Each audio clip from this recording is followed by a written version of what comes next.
Hoy vas a conocer el otro lado de la historia de Rafael Márquez. El héroe de los campos, el capitán que marcó una generación en el fútbol mexicano, estuvo a punto de perderlo todo.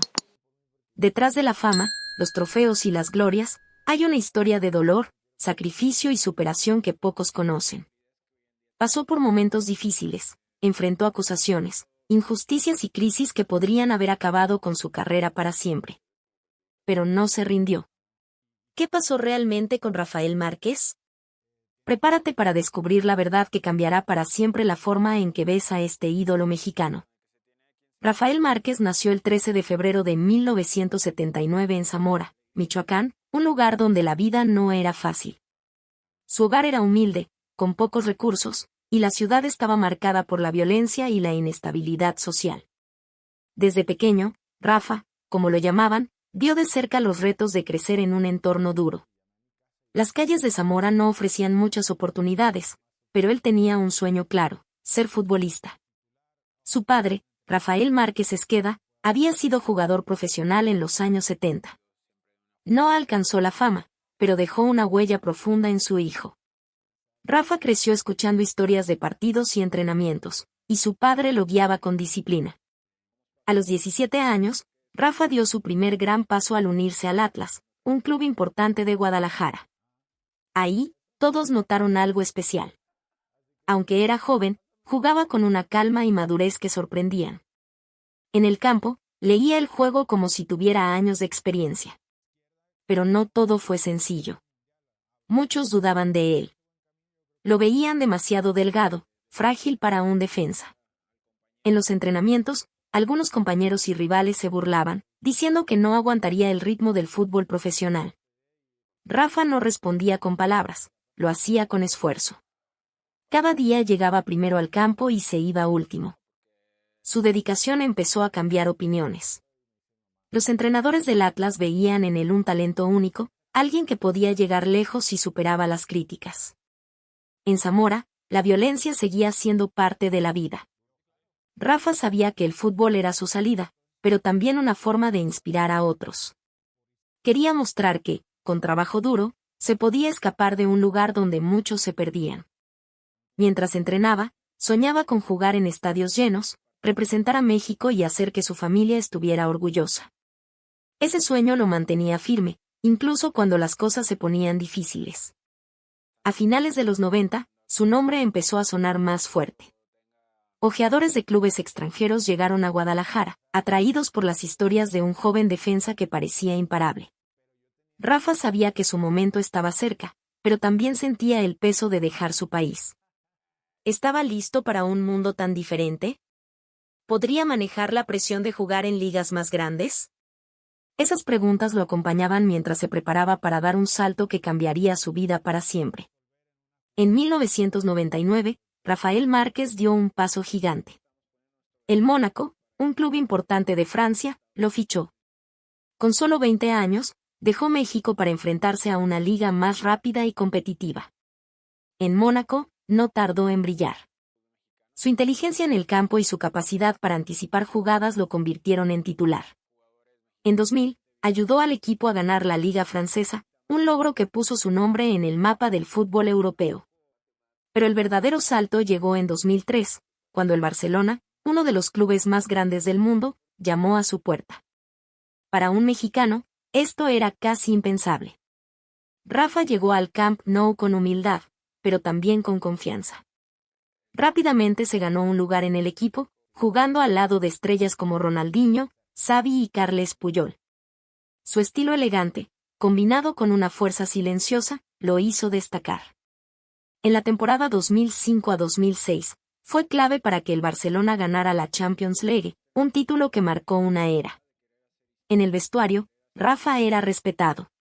No hablaba mucho, pero cuando lo hacía, todos escuchaban. Sus compañeros admiraban su calma bajo presión. En México, se convirtió en un héroe. Era el primer jugador de su país en triunfar en un club tan grande. Los niños en Zamora y todo México veían sus partidos, soñando con seguir sus pasos. Mientras tanto, Rafa asumió un rol aún mayor: ser capitán de la selección mexicana. Lideró al equipo en 5 Copas del Mundo, un récord que pocos han igualado. Sin embargo, la vida en Europa no era solo gloria. La presión de estar en la cima era constante. Cada partido era una prueba, y los errores no se perdonaban. Además, Rafa sentía la responsabilidad de representar a México en cada pase, en cada tackle. A veces, lejos de su familia, la soledad pesaba. Pero él seguía adelante, sabiendo que su historia inspiraba a millones. Lo que nadie sabía era que, fuera del campo, otros desafíos empezaban a aparecer, unos que pondrían a prueba todo lo que había construido.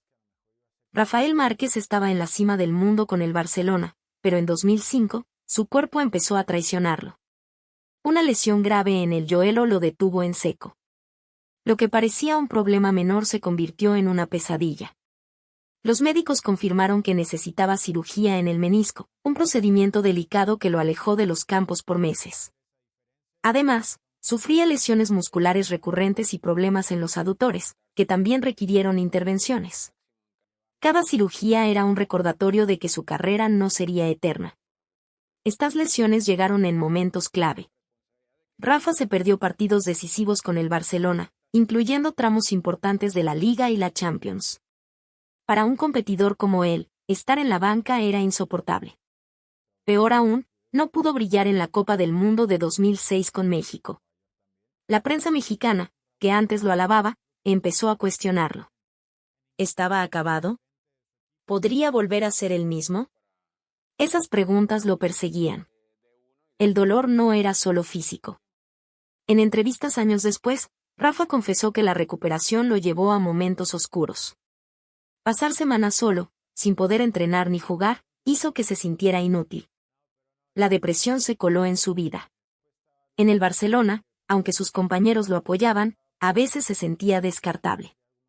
Los clubes grandes no esperan, si no estás al 100%, otro toma tu lugar. Rafa veía cómo jóvenes talentos llegaban al equipo, y la presión de mantenerse en la élite crecía. Aún así, su mentalidad lo salvó. Se aferró a la disciplina que lo llevó lejos. Horas de fisioterapia, dietas estrictas y entrenamientos solitarios se convirtieron en su rutina. Quería demostrar que podía volver, no solo por él, sino por su familia y por México. Pero las cicatrices, tanto en el cuerpo como en la mente, se acumulaban. Cada regreso al campo era una victoria, pero también una lucha contra el miedo a lesionarse otra vez. Mientras se preparaba para nuevos desafíos, algo en él empezaba a cambiar, aunque nadie lo notaba aún. Con el tiempo, Rafael Márquez buscó nuevos horizontes. En 2010, dejó el Barcelona y firmó con el New York Red Bulls en la MLS. Quería un cambio, pero la experiencia fue decepcionante. Lejos del nivel competitivo de Europa, Rafa no logró destacar. Los aficionados estadounidenses esperaban al gran capitán mexicano, pero él parecía fuera de lugar. La prensa local fue dura, diciendo que solo estaba ahí por el dinero. Eso dolía. Luego, en 2014, probó suerte en Italia con el Hellas Verona. La aventura fue aún peor.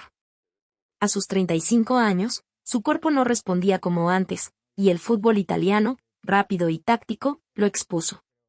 Los críticos no tuvieron piedad, lo llamaron lento y acabado. Rafa apenas jugó, y su paso por Verona terminó en silencio, con más preguntas que respuestas. Desesperado por recuperar su prestigio, regresó a México para jugar con el León. Muchos vieron esto como un intento de rescatar su dignidad profesional, pero no todos confiaban en él. La prensa mexicana era implacable.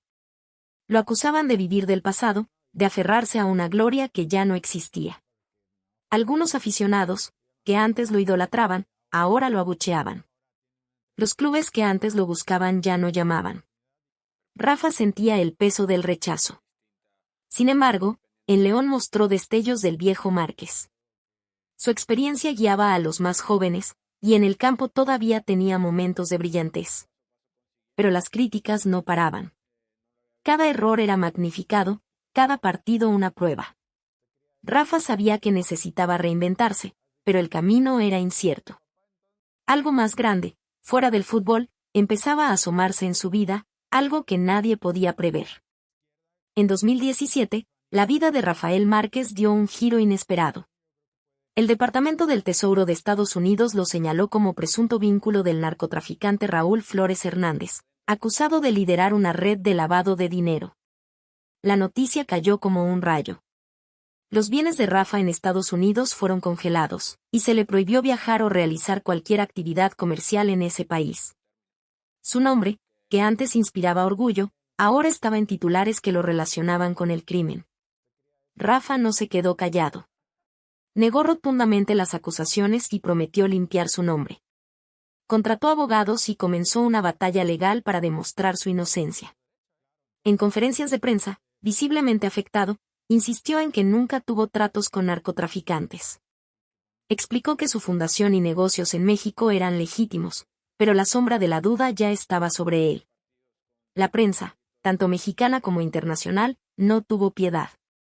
Lo juzgaron sin pruebas, y las redes sociales se llenaron de insultos y burlas. El escándalo lo obligó a alejarse de la vida pública. Dejó de aparecer en eventos, y su papel como entrenador del Atlas se vio comprometido. La humillación era constante. En México, donde el fútbol es casi una religión, Rafa pasó de ser un héroe a un paria para muchos. Aunque en 2018 logró que se levantaran algunas restricciones, el daño a su imagen fue devastador. Los patrocinadores se alejaron, y las miradas de desconfianza lo seguían. Cada paso que daba era observado, y él sabía que recuperar la confianza del público sería una lucha cuesta arriba. Pero algo más lo esperaba, algo que pondría a prueba su fortaleza de otra manera. El dolor personal siempre acompañó a Rafael Márquez, pero algunos golpes fueron más duros que otros. En 2002, cuando apenas comenzaba a brillar en Europa, su padre, Rafael Márquez Esqueda, murió. La pérdida fue un golpe directo al corazón. Su padre no solo fue su primer entrenador, sino su guía y apoyo incondicional.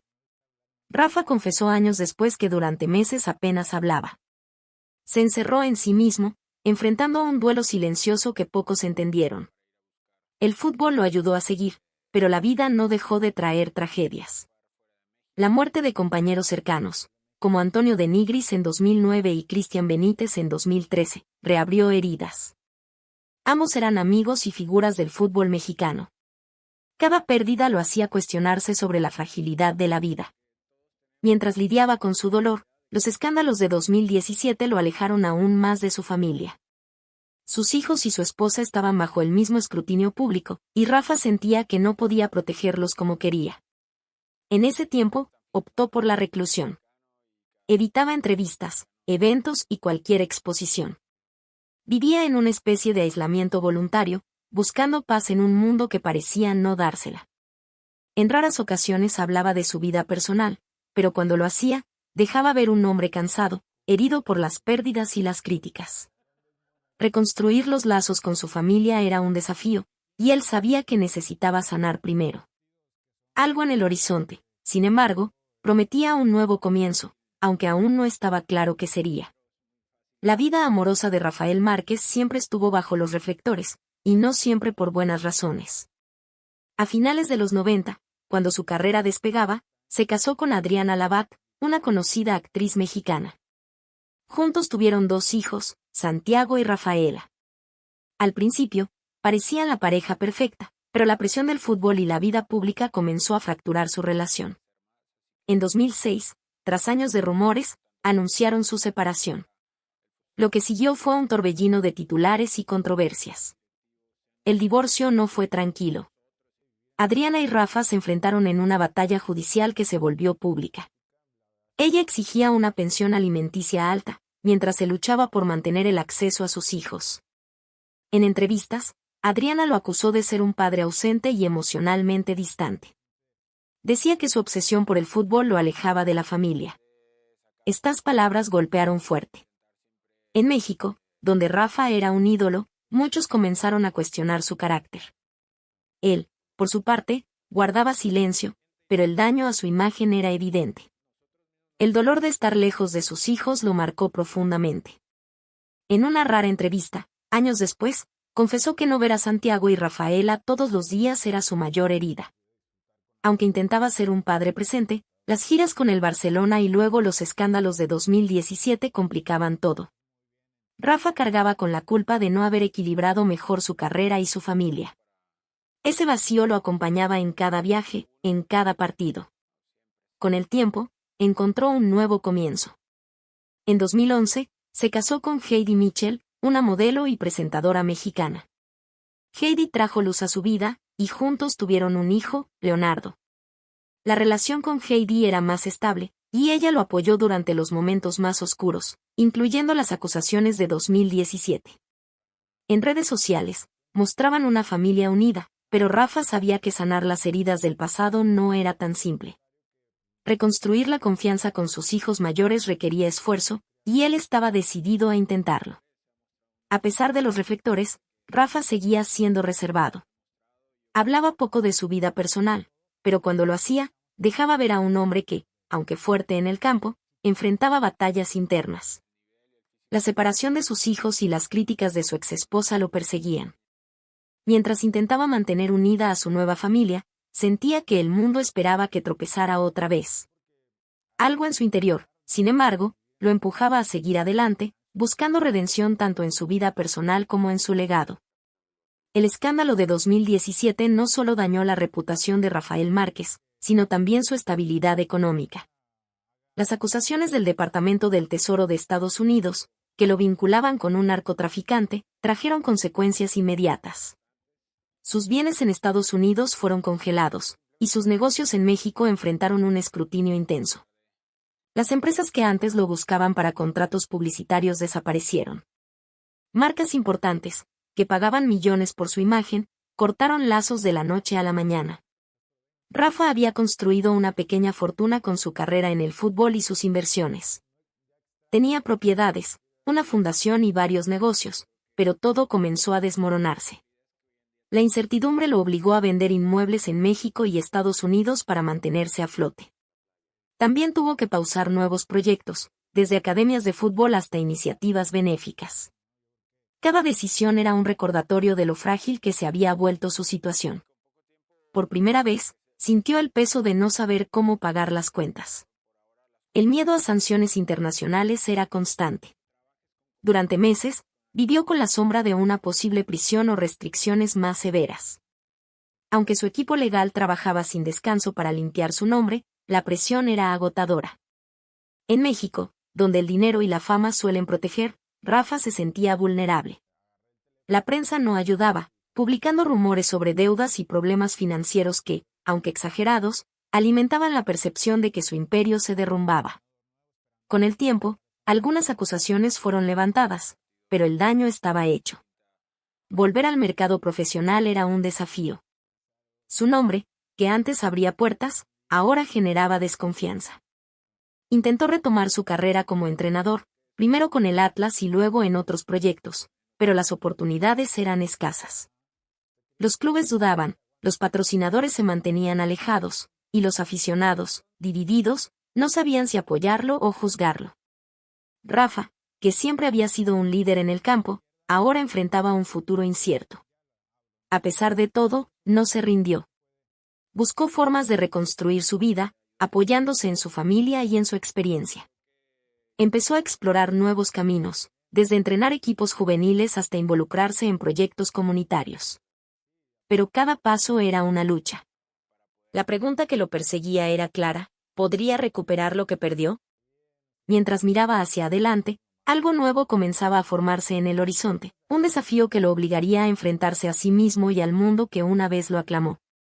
Después de años de turbulencias, Rafael Márquez decidió tomar un nuevo rumbo. En 2020, regresó al Atlas, el club donde todo comenzó, pero esta vez como entrenador. Su llegada generó dudas. Muchos veían su contratación como un gesto nostálgico, no como una apuesta seria. Las acusaciones de 2017 aún pesaban, y algunos cuestionaban si tenía la experiencia para liderar un equipo.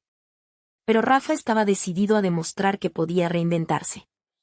En el Atlas, empezó desde abajo, trabajando con las categorías juveniles antes de asumir roles más importantes. Su enfoque era claro: disciplina, trabajo en equipo y mentalidad ganadora. Los jóvenes jugadores lo respetaban, no solo por su pasado como estrella, sino por su capacidad para entenderlos. Rafa sabía lo que era enfrentar presión y críticas, y usaba esas lecciones para guiar a sus pupilos. Poco a poco, los resultados llegaron, y el club comenzó a ver un cambio. En 2022, dio un paso audaz al aceptar el cargo de entrenador del Barcelona B, también conocido como Barça Athletic. Volver al club donde brilló como jugador era un sueño, pero también un riesgo. El fútbol europeo es implacable, y cualquier error sería amplificado. Sin embargo, Rafa sorprendió a los escépticos. Mejoró el rendimiento del equipo, implementando un estilo de juego basado en control y solidez defensiva, reflejo de su propio carácter en el campo. Los jugadores lo admiraban por su calma y su habilidad para motivarlos en momentos clave. El camino no fue fácil. Algunos directivos y aficionados aún lo miraban con desconfianza, recordando los escándalos pasados. Rafa sabía que su nombre no estaba completamente limpio a los ojos del mundo. Cada victoria era un paso hacia adelante, pero también una lucha contra las sombras de su historia. En entrevistas, hablaba poco de sí mismo y más de sus jugadores, destacando su compromiso con formar no solo atletas, sino personas. Hoy, en 2025, su nombre suena como posible candidato para dirigir la selección mexicana, un honor que coronaría su redención. La prensa y los aficionados están divididos, algunos lo ven como el líder ideal, otros creen que los fantasmas de 2017 lo descalifican. Rafa, fiel a su estilo, no se deja distraer. Sigue trabajando, puliendo su método y enfocándose en los jóvenes que entrena. Pero en el fondo, sabe que su batalla final no es solo en los banquillos, sino en recuperar la confianza de un país que una vez lo idolatró. Algo más grande se avecina, un momento que definirá su legado para siempre. Rafael Márquez, ahora en 2025, no es el mismo hombre que deslumbró en los campos de fútbol. Las cicatrices de su vida, marcadas por escándalos, pérdidas y rechazos, lo han transformado. En entrevistas recientes, ha comenzado a hablar con una sinceridad que antes evitaba. Admite que cometió errores, no solo en su carrera, sino en su vida personal. Pero lejos de esconderse, usa su historia como un testimonio de superación, buscando inspirar a otros a levantarse tras caer. Rafa ha encontrado un propósito fuera de los estadios. Se involucró en proyectos sociales en México, enfocados en el deporte y la educación para niños de comunidades vulnerables. A través de su fundación, apoya academias de fútbol en lugares como Zamora, su tierra natal, donde la violencia y la pobreza aún son un desafío. Para él, estos proyectos son más que caridad, son una forma de devolverle al país que lo vio crecer y demostrar a los jóvenes que hay caminos más allá de las dificultades. Cada sonrisa de un niño en el campo le recuerda por qué sigue adelante. Sin embargo, las heridas emocionales no desaparecen. La muerte de su padre, el divorcio, las acusaciones de 2017 y la distancia con sus hijos mayores dejaron marcas profundas. En privado, Rafa lucha con esos recuerdos. Hay días en que el peso de las críticas y la desconfianza pública lo abruma. Pero en público, mantiene una postura serena, casi estoica. Cuando habla, lo hace con calma, eligiendo palabras que reflejan determinación. La vida te golpea, pero tú decides si sigues en el suelo, dijo en una entrevista reciente, dejando ver al hombre detrás del mito. Su búsqueda de redención es silenciosa, lejos de los reflectores. Rafa pasa más tiempo con su familia, especialmente con su esposa Heidi y sus hijos. Intenta reconstruir la relación con Santiago y Rafaela, consciente de que el tiempo perdido no regresa. También se ha acercado a su madre y hermanos, buscando sanar lazos que la fama y la distancia debilitaron. Para él, el verdadero éxito ya no está en los trofeos, sino en encontrar equilibrio y paz interior. Aún enfrenta retos. Su nombre sigue ligado a las polémicas pasadas, y la posibilidad de dirigir la selección mexicana despierta tanto apoyo como rechazo. Pero Rafa no se detiene. Sabe que la redención no es un destino, sino un camino. Mientras camina hacia él, algo nuevo comienza a tomar forma, una oportunidad que podría redefinir su legado y mostrar al mundo quién es realmente Rafael Márquez. Y así termina esta historia de lucha, dolor y superación. Rafael Márquez no es solo un exjugador, es un verdadero guerrero que enfrentó las dificultades de la vida con valentía, dentro y fuera del campo. Detrás de cada título, había sacrificios. Detrás de cada aplauso, había lágrimas ocultas. Hoy, él es un ejemplo no solo para los amantes del fútbol, sino para todos los que creen que, con esfuerzo y determinación, es posible vencer. Ahora queremos saber de ti, ¿qué te pareció esta historia? ¿Ya conocías este lado de Rafael Márquez? Deja tu opinión en los comentarios, es muy importante para nosotros. Si te gustó este video, no olvides dejar tu like y suscribirte al canal. Esto nos ayuda a seguir trayendo historias reales e inspiradoras como esta. Hasta el próximo video.